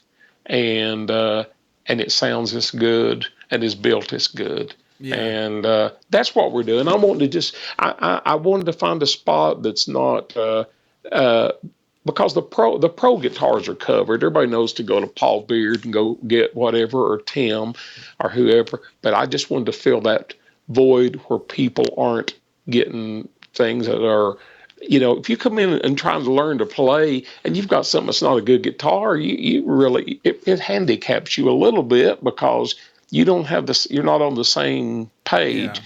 And I hope with these guitars, I'm set up right now where I'm planning like Mike Aldridge did to be able to test play these that are sold, a big portion of them. Cool. And anyway, we'll see what happens with it. But life goes on, and I'm gonna play what I like. Yeah. And right now, this Shearhorn I've got is it's got to feel a lot like me, and so I'm real content with it. But that's my guitar history on things, and on my website, it's www. Uncle Phil Online, just like it sounds, UnclePhilOnline.com. Uncle And Phil online. I think if you go on there, I'm trying to remember. I think I've got some pictures of stuff of my guitars on one page, and if not, you can go to my Facebook page. I think I've got. I can't add friends because Facebook cut you at a certain amount, but you could still. I've got mine public, so you could still go in there and look. And I've got Okay. one page that's got pictures of all the guitars, including that filibuster that you can Nice. look at. So that's my guitars. Nice. Well, why don't we that's great stuff, man. And I know we got a lot of questions on Facebook, and I know that you've in addition to you being such an inspiration musically, I know that you've really inspired a lot of people to with what you've went through health wise the last few years. And do you want to talk about any of that? Sure. Yeah. I always like to talk about that because some people are so secretive about things. And I'm so glad that I found people when I was sick, first found out I was sick, that wasn't secretive because I needed answers. I needed to find out what to do. And anyway, in 2011, I'll condense this down. I'd been sick for a couple of years, and I was playing with the Whites. We played in Boston at the Joe Val Festival, and I was really sick that week. I'd been having just super fatigue. I was losing weight. I was always big, but I was losing weight. And the worst thing is I was having night sweats. My night sweats were so bad. I'd wake up in the morning and I could run my hand across my pillow and water, I would rake water out. Wow. And I would run fans. I still sweated. So I got looking on the internet, started putting in all my symptoms, and every symptom I had Hodgkin's lymphoma. I guess what I need to do is back up and say I played with the Whites. I was super sick, and I went home and I went to a doctor. They thought I had pneumonia and stuff. So anyway, I had Googled and everything, all these symptoms, and it keeps coming up Hodgkin's lymphoma, and I was really worried about this. But then when I start seeing it in writing, it gets like, no, I don't have that. Even though I was a nurse, I was a cancer nurse. My last job, it was there, but I said, nah, that's not what's going on. So anyway, make a long story short, I get a chest X-ray thinking I had pneumonia. Shows up lymph nodes, and they called me in, and my doctor calls and says, I want you to go meet with an oncologist, which is, cancer doctor. And I said, why? And he says, sounds like Hodgkin's lymphoma. And I said, I don't know. So I go into my doctor and meet him. And the funny thing about all this is when I went in to him, we talked, and he said, yeah, that's what it looks like's going on. And I said, well, probably it could be something else, couldn't it? And he says, well, been a doctor 40 years. I've never seen it be something else. So anyway, they get real aggressive with me. It's like I went straight, met a doctor, had surgery the next morning. I had a big lymph node in my leg, a big knot that I didn't know what it was. And they take that out and check. Well, anyway, one of my friends I went to high school with, he's an MD now, so he's in the system. Weird people you go to school with, how they, life brings you. So he looks at my record early. He calls me that night. It was supposed to be a few days. He says, "Man, you've got lymphoma." Said your doctor will probably call you tomorrow about it. So we talk, but it's funny when my doctor calls me. My doctor says, good news and bad news. Said the bad news is you do have cancer, and said the good news is I'm going to be going through it with you. And I said, well, that's good because I want you to be my doctor. And he says, no, you don't understand. I got diagnosed this morning too. So Oh, my wow. doctor got diagnosed. See, Hodgkin's lymphoma is a blood cancer. There's three blood cancers: Hodgkin's lymphoma, multiple myeloma, and leukemia. My doctor was diagnosed with multiple myeloma, which is a blood cancer. So immediately I get started being a nurse. I Googled and everything, and I had all these people telling me what I should do, that I should should eat berries, or I should go eat bark off of a tree, or eat lemons and all. And I thought, well, I can do all that stuff too if I need to. But what I got to do is I've got to read on the internet as a nurse, a medical person, and see what's curing people. That's what I got to do, because cancer don't sit around and wait for you to get a good answer. You got to get on it. And I looked and I saw what was going on, and I said, I've got to get in and do something. So I had 6 months worth of chemo, and my cancer never went away. I mean, with Hodgkin's, it was everywhere. I had it. It was just in a lot of areas. And anyway, I go in, and we get 6 months, and I'm supposed to be clear. Well, I was clear 3 months. Came back. So anyway, it starts getting more aggressive. The doctor says, the only thing bad is we're going to have to step up with some of the medicines. And I don't think you can handle this. Some of these are going to be hard to handle. And I said, well, will it be easier to handle these medicines than it will digging up out of the ground and getting out of a casket? And he says, well, I understand. And I said, I won't, whatever, throw it at me. So I did this, and it put me back pretty hard. But during this time now, I had to quit playing, because everything just quit working. My hands quit working. Stuff called neuropathy. You lose all the feeling in your hand. I lost all the feeling in my hand. Started losing my memory. Couldn't remember how songs went. One time when I was sick, I picked my Dobro up and tried to play, and it was like sitting down in an airplane trying to fly it. It didn't make sense anymore. So I just said, well, I'm done. I'm finished with this. And anyway, I had a thing called a stem cell transplant. And when I had a stem cell transplant, that's supposed to totally get you well. It's pretty rough. One of the roughest things I can imagine is bone marrow stem cell. I was in isolation for 30-something days. And they basically, what they do is they have to kill off all your blood cells to get you well. So your blood count goes from the hundreds of thousands to zero. And I remember the doctor said the people that survive these things are people that don't give up and try to keep going. Well, I was in isolation, but every night when the hospital wasn't full, I don't know how I did it, but I would make myself get up and I'd walk where nobody was at, with my mask and all that. And anyway, 33 days later, my doctor comes in, and he's there every day, but he comes in on this day after my transplant, and at first my blood count wouldn't go up; it stayed at zero. Well, if it stays at zero, you're pretty much dead, because your bone marrow's been destroyed. So that was a big thing. I'm sitting day to day, are you going to die or not? So we go through all this, and he comes in, he says, it seems like everything did good. And said, I knew when I come in every morning and you were walking down the hall that you was going to get well. So anyway, I get discharged and I'm doing good. And 6 months later, I go to have my last scan. And when I have my last scan, I'm 2-time survivor at this point, okay? Mm-hmm. I have my last scan, and it's like, wow. I told my wife, we're done, finally done with this. This is in the past now. And I'm back picking too at that time. I went back playing, which I'll tell you the story on that. It's funny. But I'm back picking, and we play. And anyway, by scan, they called me, and I said, yeah, this is good. It's going to be good news. They said, we got some problems. So I go to my doctor, and my doctor tells me, the funny thing about it is I walk in my doctor's office, and my other doctor, had cancer. He's had to leave. I've got another one. So I asked my doctor, I said, what do you think we need to do now?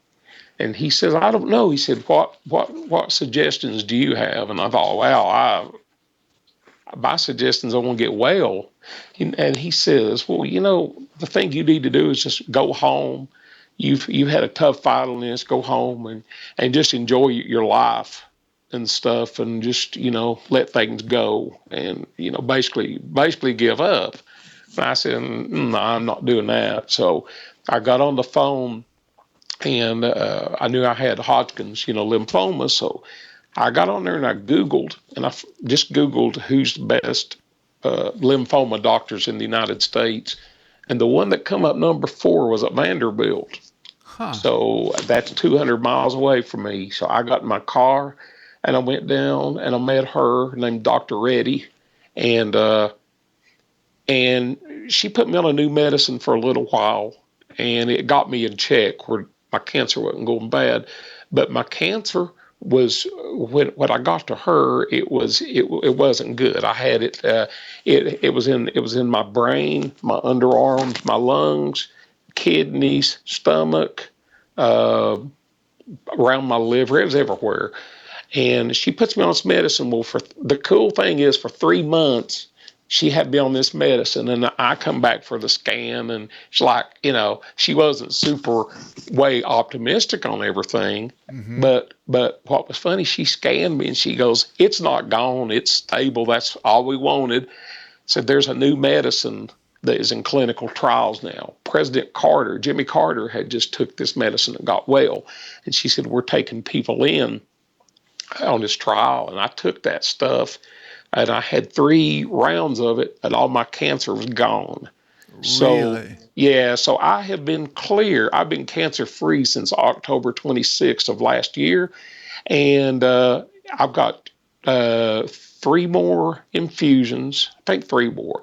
This October 6th, and I know I'm good. I have no symptoms. I have no cancer symptoms anymore. The only symptoms I have is medicine related.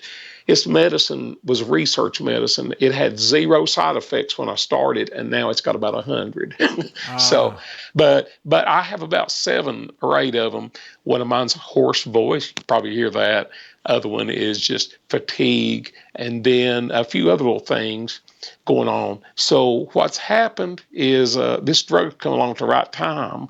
And during all this time, I actually went like to a juicing diet back in December of last year. Oh, cool. Well, since I've been sick, none of this is cancer related, but I've lost like 150 pounds because I make myself healthy.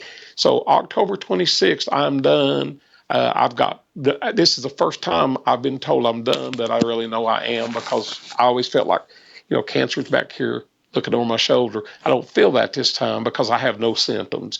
So anyway, I looked at things that starting a new leaf, flipping a new leaf, and what was neat is after my stem cell, the first show I played was I joined Del Ann and I played in Boston at Joe Val. That was my first show back playing, and it had been my last show before I had cancer. I got to go back to where I stopped. And when I left there, it's funny because I during my stem cell and all, I used to think about, gosh, the last place I played, that was it, and it wound up being my first. Isn't that something? But Wow. something neat to do with all this. Anyway, like I said, October 26th, man, I'm done. But when I was in the hospital, I just didn't think I was going to get out. I had all kinds of time, and I made a little list out of people that it was like, wow, I wish I had have called these people and played with them or something. I won't ever do this again, but I just made a little list. And when I got well, that first time, the record company says, "Well, you need to do us another record." And I said, "Well, yeah." And they said, "Have you thought about a concept?" And I thought, "Well, no, not really. I hadn't thought about playing." Well, they said, "Be thinking about it." So, I got my list I'd made in the hospital of all these people, I got this bucket list, and I started calling them, and every one of them played. Uh, Nice. there's only one person that didn't, and it was because they were overseas. But these were people that come on my record that, like people like Joe Diffie and John Cowden and Sam Bush. I mean, I got to sit there with John. I mean, those were my heroes watching Newgrass Revival. And I got to sit there in the studio with John and Sam, and they're playing. And then another thing I want to do, I mean, Rob and Jerry, they're the front cutting edge guys. A lot of great players, but I mean, they were the ones that were winning all the stuff and things. So I couldn't bring in everybody. There's so many great Dobro players, but rather than do like a Dobro sessions thing, I said, well, I'm going to do one song that's got two guys, two other players, and I called Rob and Jerry. So Rob and Jerry came and played. Oh, And cool. what's neat, I'll tell you this. I mean, this is stuff like musicians only know and everything. But what was so cool is Jerry Douglas. Everybody emails tracks around now, and Jerry is so he's. I mean, it just shows you a different world, I guess. Jerry sent me all these tracks of the same solos and stuff he'd played. I think like 30 solos, Wow.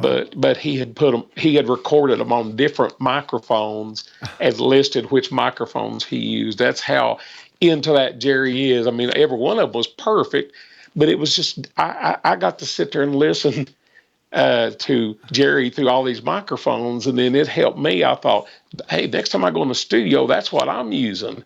I mean, I know people's going to ask what microphones they were, but Jerry, I mean, I think the best tracks we got, Jerry's stuff sounded good on anything. It sounded good on a paper cup, but he had recorded some tracks on a Royer mic and a U87 and I think it's a KM84, the way he had mocked them.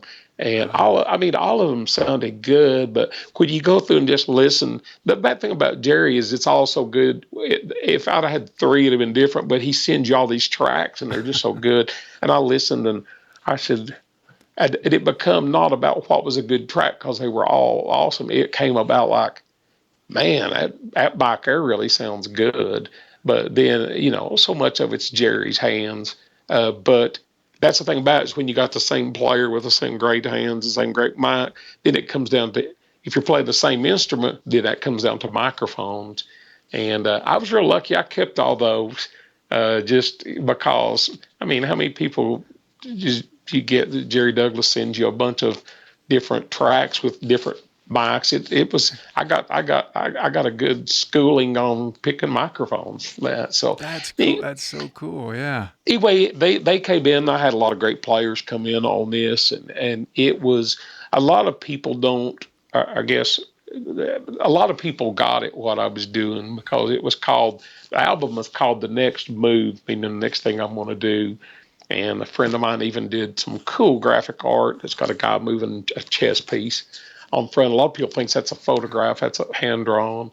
Oh, And cool. Wow. anyway, so we got that, and it was just so much good stuff.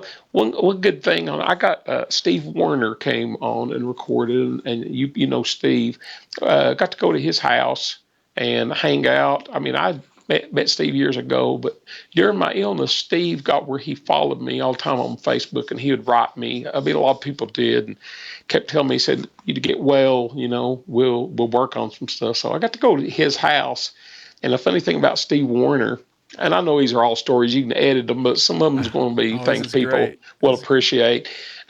Steve was a big bluegrasser. His daddy loved bluegrass, and Steve told me, he says, my dad, when I got to Nashville, my dad was all he was concerned about is me getting to meet bluegrass people. And Steve told me, he says, I think Steve and him had won a Grammy for Restless. It was a Mark O'Connor tune. And they'd won the Grammy. And Steve said, I came back from the Grammys, told Dad, said, Dad, got to go to the Grammys, got to do this. He said, his dad's first thing was, did you get to meet Bill Monroe? It was like that. So anyway, I go out to Steve, and what's cool, Steve is he loves Irish bluegrass, but he's got a real nice vintage 27 Dobro. Oh, cool. Really, really nice. Really sounded good. So we go out there to the studio and hung out with Steve. We recorded a song called "Hole in the Earth" that we did at his studio. And then Steve's like, "Man, just come in here and record. Let's have fun." So I got to play Steve's old Dobro on that track, which was good. I never could imagine getting to touch one of his instruments, but I got to play this old 27 on there. And it was real funny because when the album come out, Steve called me and he had ordered some. I said, "Well, you're supposed to order no albums, you get them free." And he said, "Oh, my dad found out about this, and he's wanting them for the family because it was bluegrass, had some bluegrass on it." But it's just funny. It's just funny how people are old school. and stuff. And to go down and find out Steve was such a big bluegrass guy too, and he loves it. And if you look in country now, there's so many people that are out there that were bluegrass people. I always say the people that when I listen to people that really catch me, which I knew all these people were country, like I knew Vince was bluegrass and all that stuff and stuff. But when a sound catches me, uh, it's real funny. I can always look and find out these people's roots were usually bluegrass because the timing and the pocket is so different that those guys play in. I mean, it's like Skaggs. You listen to him play electric guitar and all, his pocket is just different. It's you can tell. Marty Stewart, just all those guys, Vince, and then one of my buddies, Gene Johnson, that plays mandolin with Diamond Rio. He played with JD Crowe when Keith Whitley was in the band, and they play that pocket, and it's something. It's just something. This music is so. There's just a big difference between these guys. I think that they go down and win American Idol, and then the next week they're on a tour bus. These guys that get out and play these festivals and get to sit backstage and jam with Stuart Duncan and all these other guys. I just think they learn something, and I can always tell on a record when I hear something. I say, man, let me Google this guy. But he had a bluegrass band. Usually did, you know. That's so cool. Well, what are you doing these days? What's your plans now? Well, I've got a new band. What's funny is in 1990, in the early 90s, when I went with JD, the band at that time was a guy named Richard Bennett that I mentioned, got me with JD. Kurt, the guy that JD never hired and played for 14 years, bass player. And then we brought a guy named Don Rigsby into the band, which Don's made a really good name for himself in music over the years, too. He's played with everybody. Well, back when my CD came out, we had a big CD release. And at the time, I was just looking for people to put together because the record company calls me and they want to do our radio station. They want to do a CD release at a theater that seats like 1,600 people. And it's like, whoa, that's stupid. You know, we need to go to a little gym or something, for this. So anyway, we just started putting talent together for this thing. And one thing is, I said, well, I'm going to call up all the guys that used to play in JD's band. I mean, in 94, we did an album. That our band, we always called that version of the band the Flashback album, a flashback band, because we did an album called Flashback, and it got a Grammy nomination in 94. So I call all these guys up and tell them, I said, man, we got a big theater. We're doing a CD release, and we'll see if you guys will come play. And we go out there, and they all come. So we go up there and play, and it's like old time. So as soon as we got done, I called JD up. JD had basically retired, one of his many retirements. And I said, let's get out and play some shows with the old band. We'll call it JD Crowe and the Flashback Band. And JD says, well, I'm so tired of playing and stuff. I don't like dealing with it. But said, if you guys want to bring me along, just kind of like I'm a side man, where I don't have to book hotels and I don't have to do stuff, and we'll just go out there and we'll just do it like we're a partnership. And I said, hey, that's good, So I'm here. I'm going to be a partner with JD. So we're doing this. So we put Flashback, JD Crowe Flashback together, and we played for a while. And JD got a little sick and stuff, and he called me, and I got sick about the same time JD did. My cancer came back. JD called me. He said, Phil, what we need to do. He said, it's really a time for things. And he said, I'm not going to play anymore. I'm done. I'm really retiring this time. And I said, okay. And he says, you need to really look into life and see if this is what you want to keep doing, because, you've got a lot going on right now. And I said, I know, JD, I thought about retiring and things and do something else. So anyway, I thought about it a little bit, and I called the guys, and JD had retired and stuff. And I said, I'm not done playing. I still want to play a little bit. I mean, physically, some of my feelings come back, and I will play. So I said, why don't we just keep playing?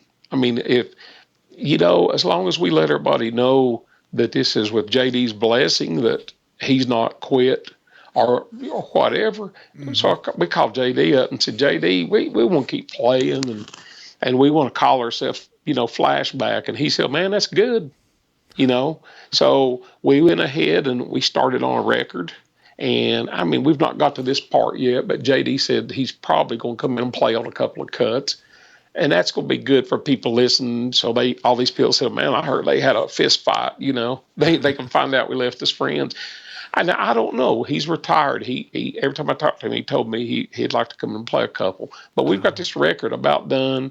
It's the I think it's the best thing that I've ever got to be part of. It just sounds really good. We're going to be totally finished in January, and the record company street date will be 1st of March, but we'll have it out by then. And I have some of the studio tracks. I think 3 of them. I've released a couple on YouTube just to get people building a little bit about it. But we're doing our show's kind of neat. We're doing, I guess, Earls of Leicester, what they do. They're out doing Flat and Scruggs, and our show, because we were all New South guys. I mean, every one of us was, unlike going in and doing something. We were all band. So what we're doing is our show. We've got a lot of our material, and then we do a portion of our show that's a tribute to JD Crowe in the New South. So we pop right in, and we're doing cuts that's off the Old Home Place album and stuff like that. And we've got guys. I mean, there'll never be, in my opinion. I mean, that's my favorite band, the New South. I like Boone Creek too because Jerry Douglas was so busy then playing, but the New South, the singing, and Tony Rice and being in there just made a big difference. Now, those guys, they'll never be replaced, in my opinion. I mean, I think if you look at this is me, it's my opinion. But I think if you say, well, who's the best people? I always say, well, there they were, 1975, JD, Ricky Skaggs, Jerry Douglas, Tony Rice. And that's pretty big. So we do a lot of stuff. We've got guys like Richard Bennett, who's always listening to Tony, plays a lot like him, sings a lot like him. Just did Tony's big tribute thing. Richard was part of that. And then you got Don Rigsby, who sounds and sings so much.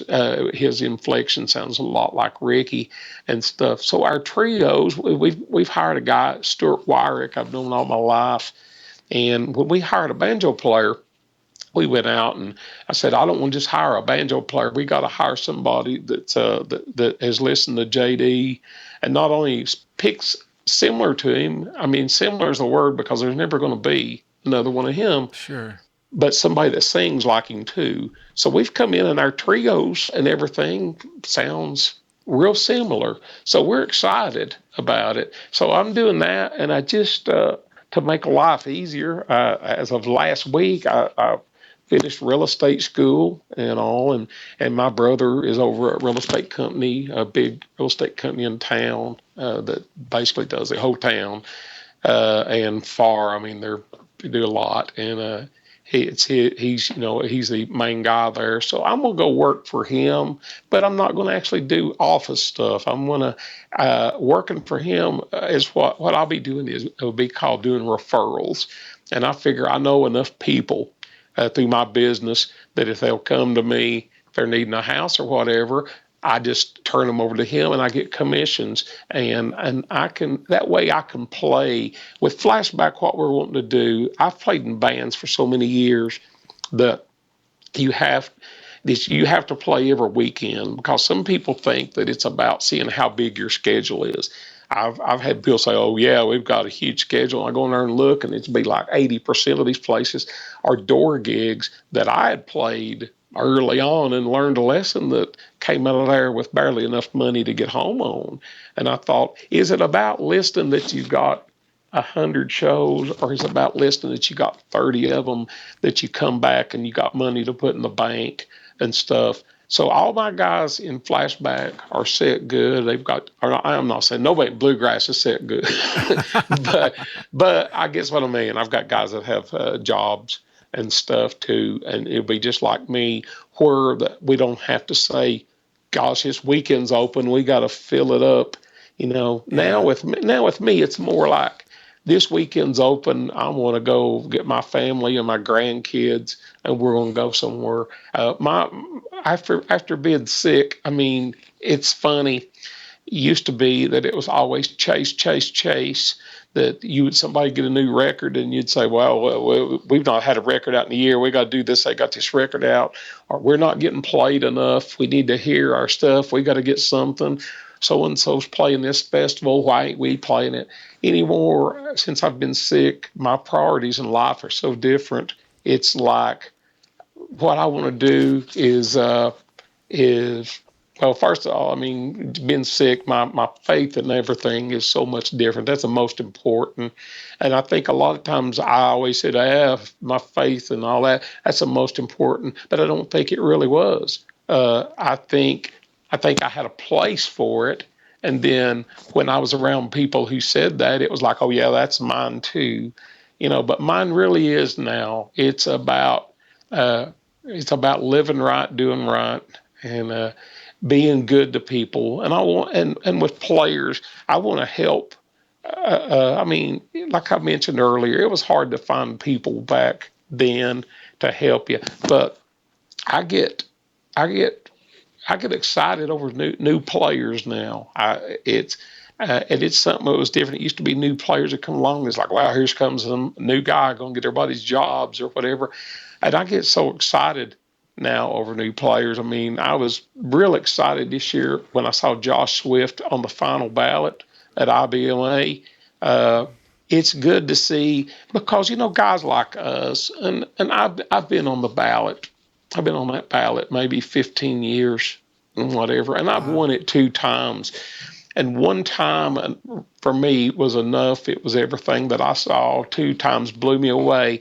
But I realized during the time I won in 2005 and then 2014, 9 years. And I realized that's 9 years I was on the ballot there and stuff, and how fast 9 years passes. And I would just like to see a lot of guys, and this is speaking for me, it's not speaking for everybody else, but I'd really like to see guys like us with me.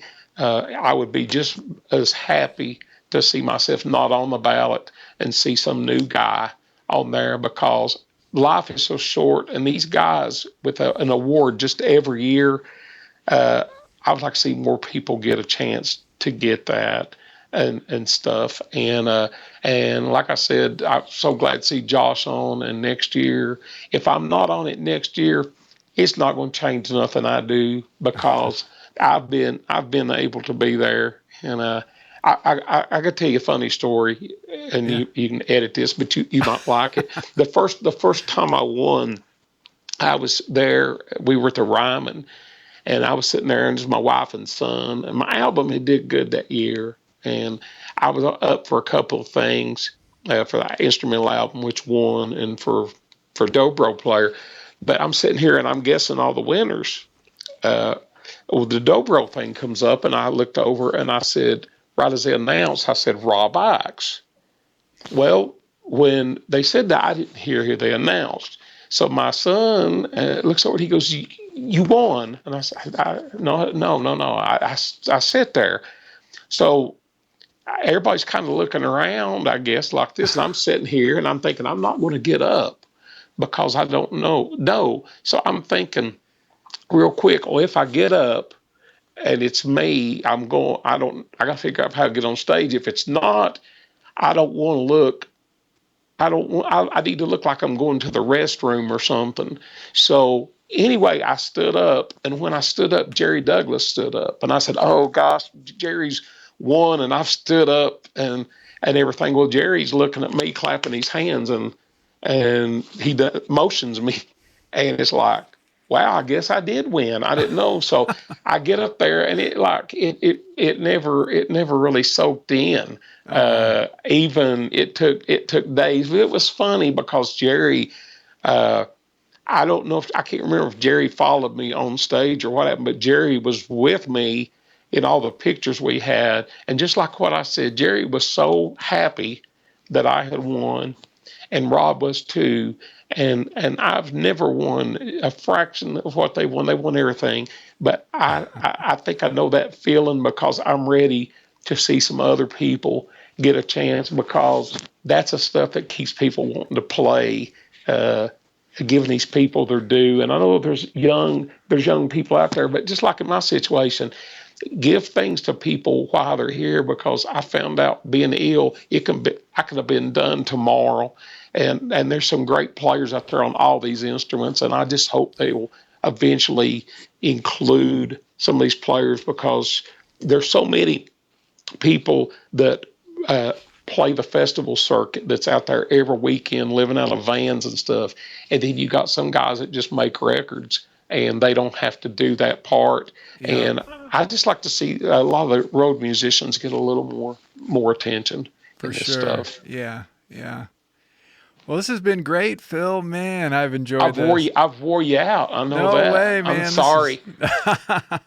this is. I bet that everybody's just gonna really love this. There's so many great stories, and you're such an inspiration to me. You know, your Thanks. humility. You're very humble and kind, and I think that above music and any of this stuff, I think that that's really important. You know, and you're Well, just it's amazing. I learned a long time ago.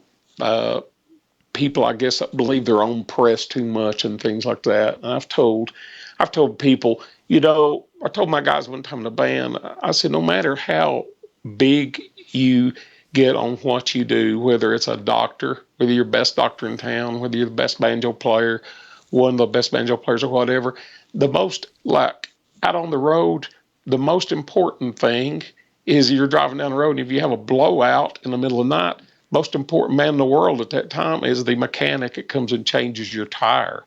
And I've always I don't think in my thing, I just don't think anybody is any different than anybody else. I just think that the whole world is so important. I mean, you could be the best player or whatever, but those people that come in every weekend and buy tickets. I've always really, with booking, I learned, because I was a booking agent too. And I learned one time with a promoter, we were talking. I was telling him about this band that I was booking, and it wasn't my band, but it was in their band. We was talking about how good they were. And he said, well, I know they're real good, but said, I've got 1,000 seats out of here, and I need to be able to sell them. How many seats will they sell? And it was like, that's a point right there. If you really don't give back to the fans, and Facebook is such a good thing. I try to Hmm. take time.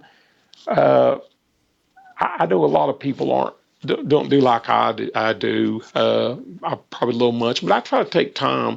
If people write, I try to write them back or something, because I just think it's important. And it's not really about selling CDs, but it's just about being nice to people and Yeah, stuff. And it's as easy to be nice as it is not to be.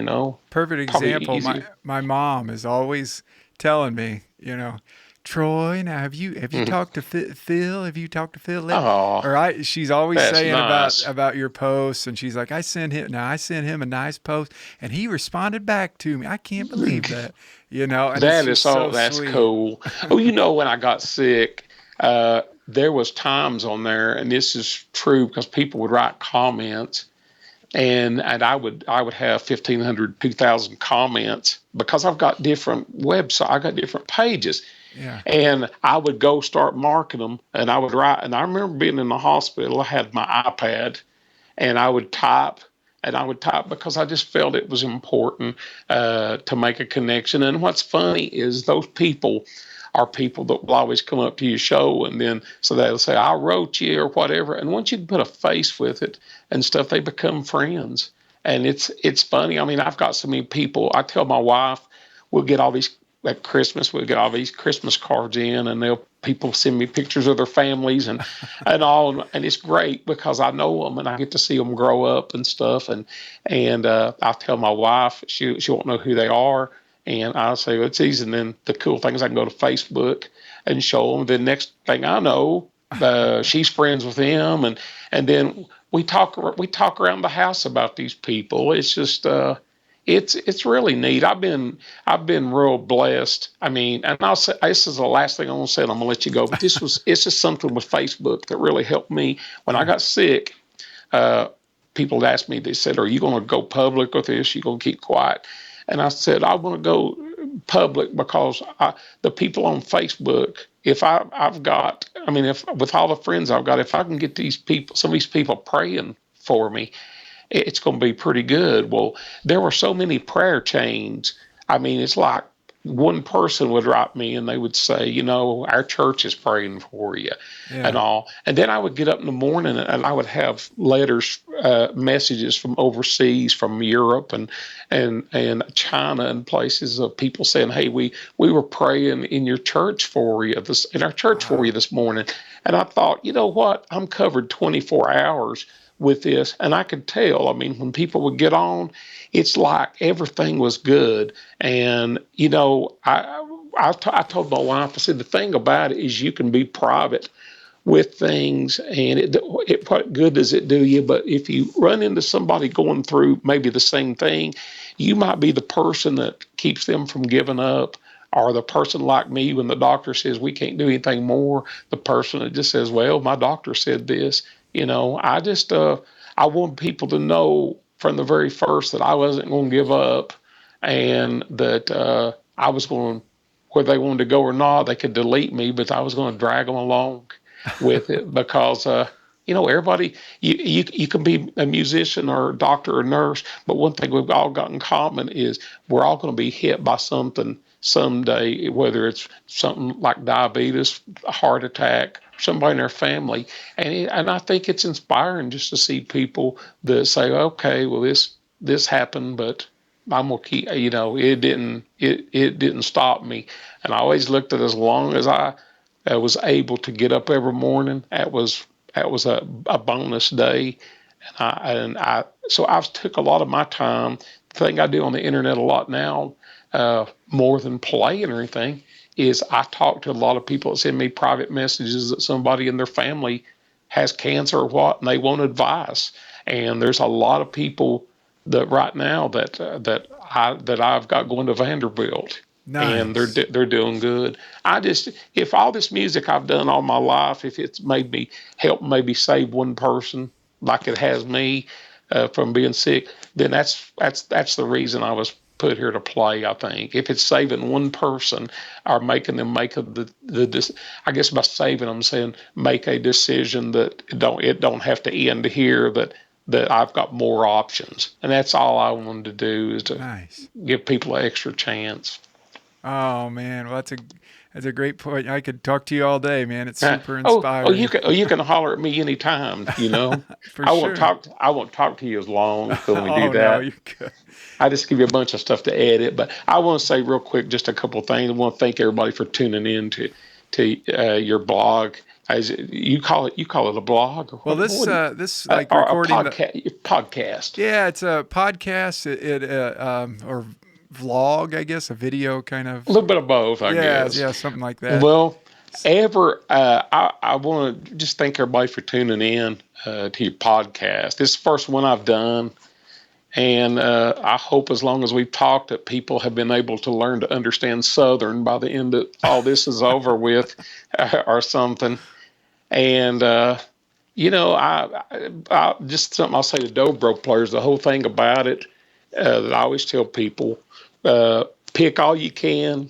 If you go to jam sessions, don't go to jam sessions where a lot of people go to jam sessions where they're the star, where it's like, "Oh, I'm gonna go in there and show everybody play." I always wanted to be the worst person at a jam session, which that usually was the case, because it gives you a bar to play up to. I always wanted to play up to those guys, because if you go in there and you're playing with people who aren't, a lot of times it doesn't press you to do better. And I always wanted to play with people that made me have to work harder. And I always, when I jammed, I always made sure, when I was young and starting out, that playing with these kind of people was important, because it's easy to get in situations where you get bad timing or bad ideas. If you get with people that can get you playing good and everything, it makes it good. It makes it real good. And another thing is once you learn all this stuff or learn some tricks, man, share it with people. It's not a bit of problem to sit down and take time to show somebody a lick, because that person you show a lick in 20 years might be somebody that's playing at the Grammys or something with some band making millions of dollars, and you might need a ticket. But the thing is, just I've always just tried to be good to everybody and never think of any consequences. I never took time with somebody thinking I'd get something back. I just did it to because I wanted to, and I thought, this knowledge is something we need to pass on to people. And this instrument, when I first started playing, it was pretty small, and now we've got a pretty good thing, and I think it's going to be around for a long time. I really do. And one last thing, man, when I talk to you, Troy, you look just like Alan Bobby that played in Grasstown with me. Oh, You really? do, man. I need to take a screenshot of you right here Alan. to show it. Look up Alan Bobby, man. He's Here, let me. he's one of the best mandolin players in the world. Look straight on. Let me get a screenshot. Oh, Yeah, man. I'm gonna post that. I'm gonna post that on his page. But yeah, look at Alan Bobby, man, with your hat and everything. yeah, You Alan. could Let's see, Bibey. Alan Bybee in Grasstown. I see Oh it. yeah, or just put in Alan Bobby. He's probably he's one of them guys that's just, I think, one of the greatest mandolin players in the world. He's about my age. He played with when Doyle Lawson split up years ago. The first time when they left, Alan started a band called the New Quicksilver, and it was all the guys that left. And this guy's just, man, he's just smoking mandolin player. So Wow.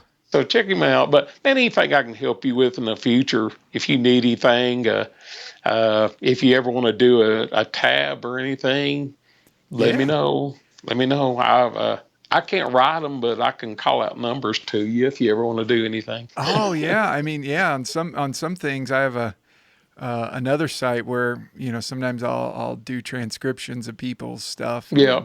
and then sell Well, them. I wouldn't say this, and I'm gone, man. When I was sick, you put up a tune for me, and sent your royalties off that. I appreciate that, man. Oh, All that stuff. That's what we're talking about, man. Give them back, and I've tried to give a lot over the years, and you do, and believe me, one day when you don't expect it, you'll be there needing something, and there's all those people there to help you. It's wow. like you did, man. It's this community, the bluegrass community is the best insurance policy in the world. Really is. That's great. You know enough people here. I've told somebody once, you got to know enough people to carry your casket. If you know 6 people in bluegrass, it don't take you long to find that many friends. So That's true. we're gonna be good, man. I I thank you.